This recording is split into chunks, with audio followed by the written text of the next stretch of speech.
ரூபாவ மாலையா போட்டுருக்கீங்க. இதுக்கான காரணம் தெரிஞ்சுக்கலாமா? சார் லஞ்ச ஊழல் அப்படின்றனா நீ நான் எல்லாருமே பேசுகிறான். இந்த ரூபா மாலையை போடுறதெல்லாம் நீங்கள் ஆடம்பரம் காட்டுறீங்க, ஒரு அட்ராக்ஷனுக்காக தான் இதை போடுறீங்க. இதை நீங்கள் ஊழல் தடுக்கணுன்னே நீங்கள் வாயாலே சொல்லிடலாமே. இப்போ நீங்கள் நேராக நின்னா உங்களுக்கு வாக்கு செலுத்த யாருமே இல்லைன்றதுனால தான் நீங்கள் வீரப்பன் அவர்களோட உறவினர் அப்படின்னு சொல்லி அவர் பேரை சொன்னாதான் உங்களுக்கு வாக்கு கிடைக்கும். எனக்கு என்ன அப்படிலாம் ஒன்றுங்கள அவர் வீரப்பன் அவர்கள் வந்து உங்களோட சொந்தக்காரர் அப்படின்னு இது எப்படி சார் நாங்கள் நம்புறது? இப்போ யாரோ ஒருத்தர் வந்து அவரை மாதிரி மீசை வச்சிருக்கீங்க, சரி நீங்கள் வந்துட்டு நான் வீரப்பன் அவர்கள் என்னோட சொந்தக்காரங்க அப்படின்னு சொன்னால் நாங்கள் எப்படி அதை ஏற்றுக்கிறது? இல்லை, என்ன ஆதாரம் இருக்குது? அதாவது எல்லா ஆதாரமும்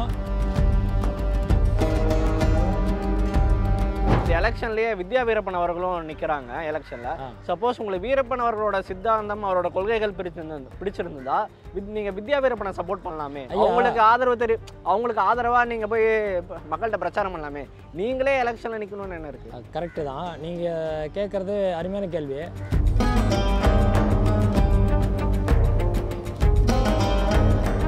ஏன்னா இந்தியாவில் நீங்கள் ஹையஸ்ட் லீடர் அண்டு சுபாஷ் சந்திர போஸ் இல்லையா, அவர் சொல்லிட்டா ஓட்டு போட்டுருவாங்களா?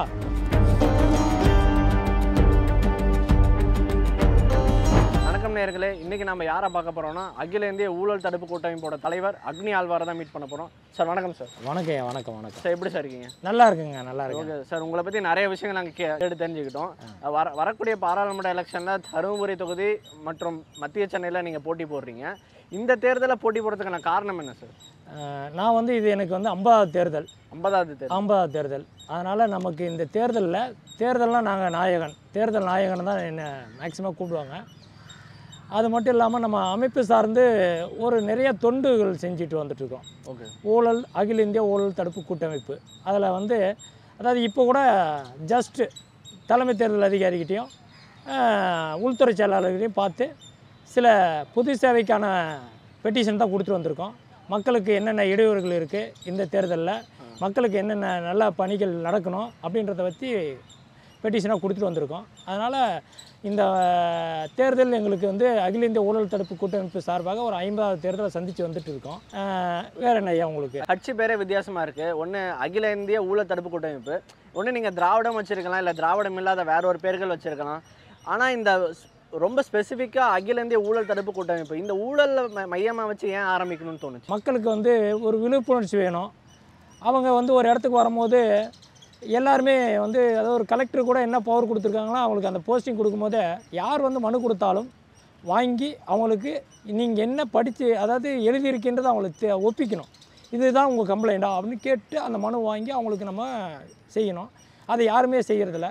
அப்படியே படிக்க தெரியாத ஒருத்தர் வந்துடுறான், பாதிக்கப்பட்டு வந்துடுறக்கானா அவர் வாக்குமூலம் கேட்டு அதை பேப்பரில் எழுதி இது இப்படி எழுதியிருக்குன்னு சொல்லி அதெல்லாம் வழிகாட்டணும். அதை யாருமே பண்ணுறதில்ல. அப்படி போகும்போது அதுக்கெல்லாம் போகும்போது பணம் லஞ்சம் என்ன 100 ரூபா கொடுத்தா தான் இது நடக்கும், 1000 ரூபா கொடுத்தா தான் இது நடக்கும்னு ஒரு மார்க்கெட்டிங் பிஸ்னஸாக பண்ணிடுறாங்க. இப்போ இந்த மக்கள் எல்லாமே பாதிக்கப்படுறதே என்னென்னா லஞ்சத்தால். ஏழை மக்கள் பணக்காரன் கொடுத்து வாங்கிட்டு போயிடுவான். அதை பற்றி ஒன்றும் பெரிய விஷயமா அவர் எடுத்துக்க மாட்டார். வாங்கினவனுக்கும் பெரிய இதாக இருக்குது, கொடுத்தவனை பற்றியும் கவலை இல்லை. ஆனால் இது ஏழை எளிய மக்கள், நடுத்தர மக்கள், பின்தங்கிய மக்கள், தலித்த மக்கள், இப்படி ஒரு சாதாரண அதாவது கடை கோடியில் இருக்கிற மக்கள் எல்லாமே அவங்களுக்கு பெரிய தடையாக இருக்கிறது இந்த லஞ்சமும் ஊழலும். அப்போ அந்த மக்கள்கிட்ட வந்து நம்ம வந்து லஞ்சமும் ஊழலும் இல்லாமல் ஒரு விழிப்புணர்ச்சி கொண்டாடணும், சட்டத்தை பற்றி விழிப்புணர்ச்சி கொண்டாடணும். என்ன இதில் வாழ்க்கையில் முன்னேறணும்னா நம்ம நேர்மையை கடைப்பிடித்து ஜனநாயகத்தை முடிவில் படிக்கட்டு ஏறி என்ன உச்சியின் கொடியை நம்ம நாட்டணும் அப்படின்ற ஒரு நோக்கத்தில் தான் அகில இந்திய ஊழல் தடுப்பு. இதில் நம்ம கட்சி எதையும் ஏன் பண்ணலைன்னா, ஏன்னா நம்ம ஒரு சமூக சேவகர் அப்படின்னும் போது ஒரு அகில இந்திய ஊழல் தடுப்புனா அது எல்லாருக்கும் வந்து எல்லா தர மக்களுக்கும் ஓகே. இது ஒரு ஜாதி கட்சியாவோ மத கட்சியாவோ இல்லை கட்சி வேறுபாடோ இப்படி இல்லாமல் நம்மளை பார்க்குறாங்க. அதனால் நம்ம வந்து ஒரு பெட்டிஷன் ஒருத்தர் பாதிக்கப்பட்டிருக்காரு, அவர் உண்மையிலேயே பாதிக்கப்பட்டிருக்காருன்னா அவருக்கு நம்ம ஒரு உதவி பண்ண போனால் நம்ம அமைப்பு போய் உதவி பண்ணால் எல்லாம் வரவேற்கிறாங்க. சார் இது எங்களுக்கு தெரியல, இனிமேல் அவருக்கு நாங்கள் பண்ணி கொடுக்குறோம் அப்படின்றது எல்லா அதிகாரிகளும் நல்லது செய்கிறதுக்கு முன் வராங்க நம்ம அமைப்பு மூலிமா. ஓகே சார், நீங்கள் இன்னொரு முக்கியமான விஷயம் நான் கவனித்தேன். நீங்கள் வந்த கார் நான் பார்த்தேன், அந்த காரில் 2 பேரோட ஃபோட்டோ இருந்துச்சு. ஒன்று பிரபாகரன், இன்னொன்று வந்து வீரப்பன். இவங்க 2 பேரோட ஃபோட்டோ வைக்கிறதுக்கான காரணம் தெரிஞ்சுக்கலாமா? ஐயா, எனக்கு வந்து முதல் குருனா வந்து ஜெர்மனி சர்வாதிகாரி அண்ணன் ஹிட்லர் தான். ஏன்னா அவர் வந்து ஊழலே இல்லாமல் ஆக்கி தான் அந்த நாட்டை வல்லரசாக்கி வல்லரசு நாடு ஆனது மட்டும் இல்லாமல் உலகத்தையே தன் கண்ட்ரோல் கொண்டு வரணும்னு நினச்சார். அதாவது அங்கே லஞ்ச ஊழல்லாம் இருக்காது. ஏன்னா நேர்மையே பாடுபட்டு அந்த நாட்டை வளமழித்து வல்லரசு நாட்டுகள்லாம் வந்து தலைமையேற்க போனார். அது சில சூழ்ச்சியால் அவர் இது பண்ணப்பட்டது. அதன் வழி வந்தவர் அவர் வழி வந்தவர் நேதாஜி சுபாஷ் சந்திர போஸ். அவரே எனக்கு இன்னும் ஒரு பாசமிக தலைவர், ஒரு நேசத்துக்குரிய தலைவர். அவர் வழியெல்லாம் பார்த்தோன்னா அதுதான், லஞ்ச ஊழல்லாம் இருக்காது, இந்த பாலிடிக்ஸ் இருக்காது, தான் என்ன செய்யணும், மக்களுக்கு என்ன செய்யணும், நாட்டுக்கு என்ன செய்யணும் அப்படின்ற ஒரே நோக்கம் தான் அவங்களுக்கு கூட இருந்தது. அதன் வழி வந்தவர் தான் பிரபாகர் ஐயா. அவரும் அதுதான், தன்னலமற்ற ஒரு தொண்டு. இன்றைக்கி கூட அவர் வந்து அவருக்குன்னு எந்த ஒரு இது கூட இல்லை. அவர் கடைசி வரைக்கும் அதான் அவருடைய தவறு கூட அவர் வந்து பனிஷ்மெண்ட்டாக வேலை பார்த்தவர் தான். அந்த வழியில் வந்து வீரப்பன் ஐயா வந்து அவர் வந்து என்னென்னா அவர் வந்து ஒரு தன்னாட்சி நிறுவனம் மாதிரி.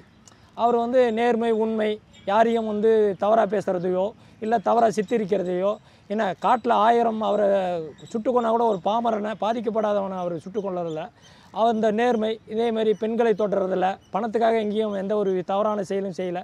அதனால் அவர் வந்து இருக்கிறனுடைய ஒரு நேர்மையான ஒரு இதனால் அவர் எனக்கு அவர் சொந்தக்காரரும் கூட. அதனால் அந்த ஒரு அடிப்படை ஒன்று நமக்கு இன்னொரு காரணம். அவர்கள் உங்களுக்கு சொந்தக்காரர் இல்லை சந்தன கடத்தல் வீரப்பனார் ஐயா அவர்கள். அவர் வந்து சந்தன கடத்தலார்னு சொல்கிறது வந்து தவறான செயல். ஆனால் அதை விட அது வந்து சந்தனத்தை காத்தாருன்றது தான் அது உண்மையானது. ஆனால் அப்படி சொன்னால் யாருக்குமே தெரியாது, அந்த அளவுக்கு அவருக்கு அது ஒரு பேராக இருக்குது. Okay sir. சார் நாங்கள் கவனித்த இன்னொரு விஷயம்னா ரூபாவை மாலையாக போட்டிருக்கீங்க, இதுக்கான காரணம் தெரிஞ்சுக்கலாமா சார்? லஞ்ச ஊழல் அப்படின்றனா நானும் எல்லாருமே பேசுகிறான். லஞ்ச ஊழல் அப்படின்னா என்னென்னா அவனுக்கு என்னன்னே தெரியாது. ஓகே ஏதோ லஞ்சம் கொடுக்குறா வாங்குறாதானா. ஆனால் மாலையை பார்த்ததுக்கு அப்புறம் தான் இந்த இயக்கம் வந்து லஞ்சத்துக்கு எதிராக செயல்படுது, பணத்துக்கு வந்து ஆசைப்படக்கூடாது, பணத்தை வந்து ஒரு பின்பமாக மட்டும் நம்ம பார்க்கணும் இல்லையா, அதில் நேர்மையை விட்டு கொடுக்கக்கூடாது, பணத்துக்காக நேர்மையை விட்டு கொடுக்கக்கூடாது, அதேமாதிரி நேர்மையாக இருக்கணும், அதேமாதிரி தன் கடமையை செய்யணும் அப்படின்றது தான் மக்களுக்கு ஒரு விழிப்புணர்ச்சியாக இந்த மாலை வந்து காட்டுது. இப்போ எங்கிட்ட மாலையாக இருக்கிறது என்னென்னா மற்றவங்களுக்கு வந்து ஒரு விழிப்புணர்ச்சிக்கு தான். இதை எடுத்து செலவு பண்ண போகிறது, இதை எடுத்து ஆடம்பரம் பண்ணுறதுக்கு, இதை வச்சு வேறு எதுக்கு இல்லை. ஊழல்ன்றது இதெல்லாம் தொடங்குறது பணம் அப்படின்ற ஒரு பின்பத்தை தொடங்குறாங்க. ஏப்பா இதை கொடுத்தா நான் செய்கிறேன், ஒரு 1000 ரூபா கொடுத்தா, அப்போ 1000 ரூபான்றது இல்லை, யாரும் வந்து யானை கொடு பானை கொடுலாம் கேட்குறதில்ல, பணம் இவ்வளோ கொடு அப்படின்றது. அதனால் அந்த பணத்தை நீங்கள் வந்து முன்னிறுத்தக்கூடாது. ஏன்னா பணம் என்பது நம்ம வந்து ஒரு காட்சி பொருளாக தான் வச்சுக்கணும். நேர்மையாக உழைக்க அது தானாக உங்களை தேடி வந்து தேருன்றதுக்காக தான் அந்த மாலையை நான் அணிவிச்சு பண்ணிகிட்டு இருக்கேன். பார்க்குற மக்களோட குற்றச்சாட்டு ஒன்று இருக்குது உங்கள் மேலே. குற்றச்சாட்டுன்னா ஒரு கிரிட்டிசிசம் வைக்கிறாங்க. இந்த ரூபா மாலையை போகிறதெல்லாம் நீங்கள் ஆடம்பரம் காட்டுறீங்க, ஒரு அட்ராக்ஷனுக்காக தான் இதை போடுறீங்க, இதை நீங்கள் ஊழல் தடுக்கணுன்னே நீங்கள் வாயாலே சொல்லிடலாமே, இந்த மாதிரி ரூபா மாலையை போட்டுட்டு ஒரு கார் எடுத்துகிட்டு ஏன் இந்த மாதிரிலாம் பண்ணணும்னு ஒரு கிரிட்டிசிசம் இருக்குது. இந்த கிரிட்டிசிசத்துக்கு உங்களோட ஆன்சர்? ஐயா எல்லாத்துக்குமே ஒரே ஒரு கிரிட்டிசிசம் இருக்கும். அதாவது நீங்கள் காந்தி ஐயா வந்து தேசத்தினுடைய தந்தை. அவர் வந்து ஏழ்மையாக வாழணும்னு ஒரு விஷயத்த சொன்னார். அந்த ஏழ்மையாக வாழ்கிறதுக்கு பல்லாயிரம் கோடி செலவு பண்ணாங்க, அப்பயும் அது ரீச் ஆகலை. புரியுங்களா? ஆனால் இன்றைக்கி கூட அவருடைய கண்ணாடி வச்சு பல இடத்துல விளம்பரம் பண்ணுறாங்க. இப்படி தான் இருக்கணும், அதுக்கு பல்லாயிரம் கோடி. அதனால் அதை நம்ம மறைமுகமாக பண்ணுறதை விட பணம் இதுதான். இப்போ நம்ம பணத்தை வச்சு நீங்கள் வந்து அதை செய்யுங்க இது செய்யணும்னு சொல்லலை. இது வந்து ஆடம்பரம்லாம் ஒரு பெரிய விஷயமாகவும் நாங்கள் இல்லை. புரியுங்களா? பணம் என்பது நமக்கு பணம் என்பது ஒரு காட்டப்படுறது. நம்ம இன்றைக்கி ஒரு சூப்பரான ட்ரெஸ்ஸை கூட போடக்கூடாதுலாம் இல்லை. ஆனால் அது எதுக்காக பயன்படுத்த போட்டு அடுத்தவங்களை அடிமைப்படுத்தக்கூடாது, அடுத்தவங்களை கெடுக்க நினைக்கக்கூடாது. இப்போ நம்ம வந்து ஒரு பெரிய BMW காரில் வந்து கீழக்கிறவனுக்கு கூட ஒரு வாக்காளர் பார்த்து ஆனால் வணக்கண்ணே அப்படின்னா நான் அவனுக்கு அந்த வாக்காளருக்கு நான் வணக்கம் கொடுக்கணும். ஆனால் மரியாதைலாம் போகிறது தான். இப்போ பணத்தை வச்சு நான் யாரையுமே மதிக்கலை. இந்த தொகுதியில் போகிற எல்லாத்தையும் பார்த்தேன். இன்றைக்கி ஃபுல்லாக அவ்வளோ ஏரியாவிலையும் சென்ட்ரல்லேருந்து ரயில்வே துறை மெட்ரோவிலேருந்து இன்றைக்கி ஓட்டு கேட்டேன். ஸோ எல்லா மீடியாவும் உங்களுக்கும் வரும், அது டெலிகாஸ்ட் பண்ணுவாங்க. அதில் பார்த்தா எல்லா மக்களும் என்னை வந்து சாதாரணமாக தான் இருந்துச்சாங்க. என்ன கொஞ்சம் பார்க்காத ஒரு செயலாக இருக்குது, ஒரு டிஃபிகல்ட்டாக இருக்குது. இப்படி வந்து ஒரு பணம்ன்றது இது வரைக்கும் வேறு யாரும் பார்க்கல, பண்ணலை, செய்யலை. ஆனால் சொல்லுவாங்க 100 கோடி பிடிச்சுன்னு சொல்லுவாங்க, அது எங்கன்னே பிடிச்சுன்னு தெரியாது, அது எப்படி அப்படின்றதான் பேசுவாங்களே வந்து. இதை நம்ம கொஞ்சம் ஓப்பனாக காட்டுறோம். இதுதான் என்னுடைய வாழ்க்கை வந்து திறந்த புத்தகம். அது மாதிரி இந்த நோட்டும் என்ன கூட இருக்குது. ஆனால் இந்த நோட்டுக்காக நான் பாடுபடலை, இந்த சமுதாயத்துக்காக தான் பாடுபடுறேன். அதனால் நோட்டு இல்லாத, கட்டிங் இல்லாத, கமிஷன் இல்லாமல், கரெக்ஷன் இல்லாமல் ஒரு இதுக்காக தான் நான் இந்த மாலையை அணிவிச்சு பிரச்சாரமாக பண்ணுறோம். Okay sir. சார் இப்போ இன்னொரு முக்கியமான கேள்வி இருக்குது. இப்போ பேசும்போது சொன்னீங்க வீரப்பன் அவர்கள் வந்து உங்களோட சொந்தக்காரர் அப்படின்னு. இது எப்படி சார் நாங்கள் நம்புறது? இப்போ யாரோ ஒருத்தர் வந்து அவரை மாதிரி மீசை வச்சிருக்கீங்க சரி, நீங்கள் வந்துட்டு நான் வீரப்பன் அவர்கள் என்னோட சொந்தக்காரங்க அப்படின்னு சொன்னால் நாங்கள் எப்படி அதை ஏற்றுக்கிறது? என்ன ஆதாரம் இருக்குது? அதாவது எல்லா ஆதாரமும் நான் வந்து உங்களுக்கு காட்டுறேன். ஸோ ஏன்னா ஒரு பேப்பர் மீடியா வந்து அவர் சாதாரணமாக எழுதாது. இப்போ நீங்கள் கேட்குறீங்களா இந்த கேள்வி 10 வருஷத்துக்கு முன்னாடி இருக்கவங்க நம்மளை கேட்டிருப்பாங்க, ஒரு 5 வருஷத்துக்கு முன்னாடி எழுதணும் கேட்டிருப்பாங்க, நேற்று எழுதணும் கூட ஒரு விசாரணை இல்லாமல் அவர் போட மாட்டாங்க. அதுக்கான எல்லா ப்ரூஃபும் இருக்குது. என் ஏரியாவும் அவர் ஏரியாவும் ஒன்றும் பெரிய இல்லை, எல்லாம் சொந்தம் தான். ஒரே ஏரியாவில் தான் இன்றைக்கி என் வீடு இருக்கேன். நான் சென்னையில் இல்லை, எனக்கு சென்னையில் நான் வாழ்வாதாரத்தை தேடி தான் வந்திருக்கேன். எனக்கு சொந்த ஊர் இன்ன வரைக்கும் தருமபுரி மாவட்டம் தான் என் மாவட்டம். அந்த மாவட்டத்தில் தான் அங்கே இருந்தாங்க. 2006 அவங்களுடைய ஒய்ஃபை நான் முன்மொழிஞ்சு வழிமொழிஞ்சு பெண்ணாகரத்தில் நான் தான் நிப்பாட்டினேன் 2006. அப்போ அதுக்கப்புறம் 2006க்கு அப்புறம் 2009 வந்து தேர்தலில் நானே சுயமாக எம்பிக்கு போட்டிட்டேன். அன்னையிலேருந்து அதிலேருந்து இது வரைக்கும் 50 தேர்தல், பல எம்எல்ஏ தேர்தல், பல எம்பி தேர்தல், ராஜ்யசபா எம்பி, ஜனாதிபதி, துணை ஜனாதிபதி, இப்படி சென்னை மேயருக்கு, இப்போ கவுன்சிலரில் சென்னை டேரக்டா, அந்த மாதிரி ஒரு மெச்சூரிட்டியான ஒரு போஸ்டிங் மட்டுமே ஒரு 50 தேர்தல் நான் கண்டஸ்ட் பண்ணிட்டு வந்திருக்கோம். இப்போ கடைசியாக தேர்தலில் வந்து ஈரோடு இடைத்தேர்தல் வரைக்கும் நான் வேட்பாளர் தான். அதே மாதிரி இப்பயும் இந்த 2024லையும் நான் வந்து 2 தொகுதியில் போட்டிடுறேன். என்ன பொது தேர்தல்னாவே மேக்ஸிமம் 2 தொகுதி. 2011 முதல் 2 தொகுதியில் போட்டிடுறேன். திருவாரூரில் கலைஞர் ஐயா எதிர்த்தோம், அம்மையார் எதிர்த்து ஸ்ரீரங்கத்துலேயும். அதுக்கப்புறம் 2014 மோடி அண்டு ராகுல் காந்தி அங்கேயே அப்படி தான் எழுதுறாங்க. நீங்கள் வீரப்பனார் உறவினர் அப்படின்றதுக்கு அங்கேயே ப்ரூஃப் கொடுக்குறாங்க. ஏன்னா எல்லாம் விசாரணை பண்ணி தான் பண்ணுவாங்க. அதுக்கப்புறம் 2016 விஜயகாந்த் ஐயாவுடைய தொகுதி இதுலேயும் கள்ளக்குறிச்சிலையும் இதுலேயும் அன்புமணி ஐயாவை எடுத்து பெண்ணாகரத்துலேயும் போட்டிட்டேன். அதேமாதிரி 2021 எடப்பாடி தொகுதியிலையும் குளத்தூர் ஸ்டாலின் ஐயா தொகுதியிலையும் நான் வேட்பாளர். இப்போ 2024 தருமபுரியும் மத்திய சென்னையிலையும் போட்டிடுறேன் ஐயா. இப்போ நீங்கள் நேராக நின்னா உங்களுக்கு வாக்கு செலுத்த யாருமே இல்லைன்றதுனால தான் நீங்கள் வீரப்பன் அவர்களோட உறவினர் அப்படின்னு சொல்லி ஒரு பொய்யான வாக்குறுதி கூட கொடுத்துருக்கலாம் அப்படின்ற மாதிரி ஒரு குற்றச்சாட்டு இருக்குது. என்ன எப்படி சார் பார்க்குறீங்க? இல்லை அவர் பேரை சொன்னால் தான் உங்களுக்கு வாக்கு கிடைக்கும். எனக்கு என்ன அப்படிலாம் ஒன்றுங்கள அவருக்காக ஓட்டு போடுறதுன்றதெல்லாம் இல்லை, அவர் ரசிகர்கள். ஆனால் நம்ம கொள்கை கோட்பாடு தான். நான் வந்து காந்தி பேர் சொல்லிட்டா, காந்தியை விட இந்த நாட்டில் ஒரு பெரிய இந்தியாவில் வந்து பெரிய ஆள்னு சொல்ல முடியாது. சுபாஷ் சந்திர போஸை விட மிகப்பெரிய ஆள் யாருன்னு சொல்ல முடியாது. ஏன்னா இந்தியாவில் நீங்கள் ஹையஸ்ட் லீடர் அண்டு சுபாஷ் சந்திர போஸ் ஐயா. அவர் சொல்லிட்டா ஓட்டு போட்டுருவாங்களா? பட் அதுக்கப்புறம் நம்மளும் ஒரு சித்தாந்தம் என்ன, நம்மளுடைய கோட்பாடு என்ன, நம்மளுடைய செயல்பாடு என்ன, அதை தான் அவரை யார் வேணால் சொல்லலாம். நமக்கு வந்து சொந்தக்காரனா இப்போ அவங்க ஒய்ஃப் என்னன்னாங்க, அன்றைக்கி ஒரு 10,000 ஓட்டு தான் வாங்கப்பட்டது. அதனால் அவங்களுக்கே அந்த ஓட்டு தான் இருக்குதுன்னு நம்ம ப்ரூஃப் பண்ணது தான். புரியுங்களா? இன்றைக்கி ஹிஸ்ட்ரியில் போய் எடுத்து பார்த்துக்கலாம். 2006 பெண்ணாகரம் பொது தேர்தலில் அவங்க என்ன ஓட்டு வாங்கினாங்க. ஏன்னா அவங்க அந்த தொகுதி தான், இத்தனை சொந்த தொகுதி தான். அந்த தொகுதியிலேயே அவ்வளோதான் வரும். அவருக்கு என்ன நற்பெயர் இருக்குது, அந்த நற்பெயரை அவங்க வந்து பயன்படுத்தலை. அதாவது வீரப்பனார் என்ன செஞ்சார்ன்றது முன்னிறுத்தணும். அவர் கூட செஞ்சதில் இவங்க பங்கெடுத்துருந்தாங்களா ஓகே. அவங்களுடைய மனைவி அவ்வளோதான். அவர் நின்னார் 1000 ஓட்டுக்கு, என்ன 1000 பேர் நின்னாலும் 1000 பேர்த்து டெபாசிட் கழி பண்ணுவார். அது வேறு. அவர் ஒய்ஃப் அது மாதிரி நானும் அவர் சொந்தக்காரன்னு சொல்கிறதுனால எனக்கு ஓட்டு உழுவுன்னெலாம் இல்லை. அவருடைய சித்தாந்தங்கள் பிடிச்சிருக்கு, அவ்வளோதான். இப்போ அண்ணாவுக்கு வந்து எல்லா கட்சிக்காரன் தான் போட்டிருக்காரு. அதுக்கோசரம் எல்லாரும் அவருக்கு போட்டு போடுறாங்களா? அண்ணாவுக்கு போட்டு போடுறோம், ஒருத்தன் தான் ஓட்டு போடுவோம். சித்தாந்தங்கள் பிடிச்சதுக்கு அவர்களுடைய கொள்கை அடிப்படையில் கட்சி நடத்துகிறாங்க. புரியுங்களா? இப்படி தான் ஒவ்வொருத்தருக்கும் ஒவ்வொரு இது இருக்குது. உங்களுக்கு உறவினர்னா எந்த அடிப்படையில் உறவினர்? எனக்கு மாமா, எங்கள் அம்மாவுடைய பாட்டியுடைய சொந்த பந்தம். அம்மாவுடைய பாட்டியோடைய சொந்தம், ஒன்று விட்டு அந்த மாதிரி. ஆமாம். சார் இப்போ பார்த்தோம்னா இந்த எலெக்ஷன்லேயே வித்யா வீரப்பன் அவர்களும் நிற்கிறாங்க எலெக்ஷனில். சப்போஸ் உங்களுக்கு வீரப்பன் அவர்களோட சித்தாந்தம் அவரோட கொள்கைகள் பிடிச்சிருந்ததா நீங்கள் வித்யா வீரப்பனை சப்போர்ட் பண்ணலாமே, அவங்களுக்கு ஆதரவாக நீங்கள் போய் மக்கள்கிட்ட பிரச்சாரம் பண்ணலாமே, நீங்களே எலெக்ஷனில் நிற்கணும்னு என்ன இருக்குது? கரெக்டு தான் நீங்கள் கேட்குறது, அருமையான கேள்வி. நான் அதான் சொல்கிறேன், 2006 அந்த அவங்க அம்மாவையே வந்து எலெக்ஷன் நிற்க வச்சு பார்த்துவேன். ஓகே, இன்றைக்கி அவங்க அம்மா வந்து எலெக்ஷன்லன்னா நான் நீங்கள் சொல்கிற மாதிரி நான் இறங்கி போய் அவங்களுக்காக வேலை செய்வேன். பட் இந்த பொண்ணுங்கள்லாம் வந்து எப்படின்னா அவருடைய கொள்கையை தாண்டி தவறாக பயன்படுத்தி போயிட்டுருக்குதுங்க. அதனால் அவங்கள பிஜேபியில் இருந்தாங்க, இன்றைக்கி நாமக்கல்லில் போயிட்டாங்க, நாளைக்கு ஏதோ இன்னொரு கட்சிக்கு போவாங்க. இது மாதிரி பல கட்சி தவிர ஆளுகளை வச்சு போக முடியாது. இன்றைக்கி அந்த அம்மா அந்த ஜாதி உணர்வு உள்ள சித்தாந்தம் உள்ள ஒரு கட்சியில் தான் அந்த அம்மா இருக்காங்க. புரியுங்களா? அதனால் வீரப்பனாரை பொறுத்த வரைக்கும் அவருடைய சித்தாந்தத்தை இவங்க யாருமே கடைப்பிடிக்கிறதில்ல. ஓகே. புரியுங்களா? அவர் ஏழ்மையான மனிதர், ஏழை மக்களுக்காக உதவி பண்ணார், எப்படி கோடிக்கணக்கான ரூபாய் செலவு பண்ணார். நமக்கு அவர் சொந்தக்காரன்றது மட்டும் இல்லாமல் அவருடைய சித்தாந்தங்கள் எல்லாருக்கும் பிடிக்கும். Okay sir. ஓகே சார், இப்போ நீங்கள் சொன்னீங்க வித்யா வீரப்பன் அவர்கள் தவறான வழியில் போயிட்டு இருக்காங்க அப்படின்னு. அவங்க வந்து இப்போ நாம் தமிழர் கட்சியில் தான் இருக்காங்க. அவங்களும் பிரபாகரன் அவர்களோட வழி வந்தவங்க தான். அவரோட கொள்கைகளை முன்னிறுத்தி தான் பேசுகிறாங்க.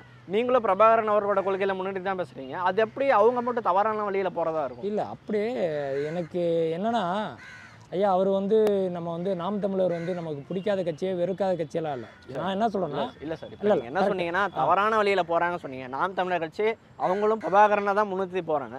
நீங்களும் காரில் பிரபாகரனை முன்னிறுத்தி வச்சுருக்கீங்க. இல்லை, கொள்கை ரீதியாகவே நீங்கள் பிரபாகரனை தான் ஃபாலோ பண்ணுறீங்க. அப்போ அது அவங்க மட்டும் எப்படி தப்பாக போவாங்க? இல்லை, அது மாதிரி பிரபாகரனை என்ன மாதிரி 1000 பேர் ஃபாலோ பண்ணுறாங்க. ஒன்று, நம்ம ஒரே ஒரு கொள்கையில் இருக்கணும். நான் இன்றைக்கி வரைக்கும் 15 ஆண்டு காலம் எந்த கட்சிக்காரங்கிட்டையும் நான் உறுப்பு கார்டு கூட போட மாட்டேன். எல்லா கட்சிக்காரும் என்கிட்ட தொடர்பில் தான் இருக்காங்க. எப்படி பேசுவாங்க, சித்தாந்த நீதியாக.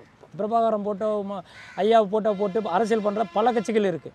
ஏன்னா நம்ம அதுக்காக ஒவ்வொரு நாளும் ஒவ்வொருத்த கட்சியில் போய் ஜாயின் பண்ணக்கூடாது.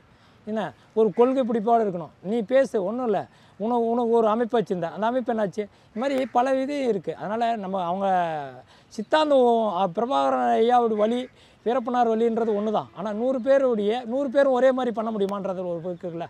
அதனால் அவங்க வழியில் போகிற தப்பு இல்லை. அது 4 பேரும் 4 கட்சியில் போய் ஜாயின் பண்ண. இப்போ அண்ணாவை வந்து ஏடிஎம்கேவும் பயன்படுத்துது, டிஎம்கேவும் பயன்படுத்துது. நீ அவங்கள அதுக்கோசரம் நீ ஏடிஎம்கேவிலையும் ஜாயின் பண்ணிக்கலாம், டிஎம்கே அடுத்த வாரம் ஜாயின் பண்ணிக்கிட்டு இப்படி பண்ணால் அரசியல் அது நல்லா இருக்காது. ஏன் யாரும் நம்ப மாட்டாங்க. நீ அதுக்கு முன்னாடி ஒரே கட்சியில் இப்போ நாம் தமிழரில் நேரடியாக வந்து பணியாற்றி வந்திருந்தால் பிரச்சனை இல்லை. நீ சேர்ந்து 6 மாதமே ஆகலை, என்ன உனக்கு கொடுக்குறாங்கன்னா அப்போ எந்த அளவுக்கு இருக்குது, அங்கே என்ன வெற்றி பெற முடியுன்றது இருக்க, புரியுங்களா? அதனால் நீ ஒன்று அப்படி ஒரு நல்ல ஒரு தியாக செம்மலாக நீ வந்து வேலை செஞ்சுருக்க, பிரபாகரன் வழியில் வந்திருக்குன்னா, பிரபாகரன் கால்பட்ட மண் அந்த சேலம் மாவட்டத்தில் தருமபுரி நாடாளுமன்றத்தில் நீ போட்டிகிட்டு இருக்கணும். இல்லையா சேலத்தினுடைய நாடாளுமன்ற தொகுதியில் போட்டிகிட்டு இருக்கணும். உனக்கு சம்மந்தமே இல்லை கிருஷ்ணகிரி தொகுதி. ஏன்னா நான் இன்றைக்கி தருமபுரி தொகுதியில் தான் நான் போட்டிடுறேன். ஏன் நான் அந்த மண்ணில் பிறந்தேன். அந்த பொண்ணும் அங்கே தான் பிறந்தேன். சின்ன வயசுலேருந்து எனக்கு தெரியும். அப்படியே அங்கே தான் வந்து இருக்கோம், பிறந்ததுலேருந்தே இருக்கோம். மாமா வீடு சித்தப்பா ஊர்லாம் நான் அங்கே தான். அதனால் அந்த மண்ணில் போட்டிகிட்டு இருக்கணும். ஏன்னா இவங்க எதுவுமே செய்கிறதில்லை. ஃபோட்டோ வச்சுட்டா மட்டும் ஜெயிக்க முடியாது தலைவரை. நீங்கள் ஒரு நாளைக்கு நம்ம ஊருக்கு வாங்க, ஃபுல் விசுலேஷனை காட்டுறேன். அவங்க எப்படி சொந்தம், நான் எப்படி சொந்தன்னு. அதில் உள்ளுக்குள்ளே போனால் இன்னும் வேறு மாதிரி இருக்கும். அதை நம்ம இது பண்ண வேண்டியது. அவங்க சித்தாந்தத்தில் போட்டோம், நல்லபடியாக போய் ஜெயிக்கிட்டோம். ஜெயிக்கிறதுக்கு நான் என்னுடைய வாழ்த்துக்கள், வெற்றி பெறத்துக்கு அவங்க நம்ம வாழ்த்துக்கள். சார் இப்போ வித்யா வீரப்பனுக்கு நீங்கள் எதாவது சொல்லணுன்னா என்ன சொல்லுவீங்க? அதாவது வித்யா வீரப்பன் ஐயா வந்து என்னென்னா, அவங்க அந்த பொண்ணை பொறுத்த வரைக்கும் நான் என்ன சொல்ல வரேன்னா, ஒரு கட்சியில் ஜாயின் பண்ணிட்டீங்க, இனியாவது கட்சி மாறாமல் அந்த சித்தாந்தத்தை அடிப்படையில் அந்த கட்சியில் இருக்கணும். ஒன்று இல்லையா, ஐயாவுடைய நேசிக்கக்கூடிய 2 கட்சிகள், இன்னும் ஒரு சங்கங்கள் அவர் நேசிக்கப்பட்டது தமிழ்நாட்டில் மிகப்பெரிய சங்கங்கள். ஒன்று வன்னியர் சங்கம், அவர் உயிர் மூச்சு. அந்த சங்கத்தில் பணியாற்றலாம், சேவை செய்யலாம் மக்களுக்கு. நீ சுயாட்சின்னா கூட ஜெயிக்கலாம். ஒன்று. 2வது மேட்ரு, பாட்டாளி மக்கள் கட்சி. அவருக்கு வந்து அவ்வளோ பிடிக்கும். அந்த இயக்கங்கள், அந்த சமுதாய மக்களுக்காக அவர் பாடுபட்டார். அதனால் அந்த சமுதாயம், அந்த பாட்டாளி மக்கள் கட்சி அவருக்கு நிறையா செய்யலை. ஆனால் வீரப்பனார் அந்த பாட்டாளி மக்கள் கட்சிக்கு நிறையா செஞ்சுருக்காரு. அது ஒன்று. அந்த இயக்கத்தில் நீங்கள் பணியாற்றணும். 2வது, அதுக்கு அப்புறம் பார்த்தா திராவிட முன்னேற்ற கழகம். அதை வந்து அவருக்கு ரொம்ப பிடிக்கும்.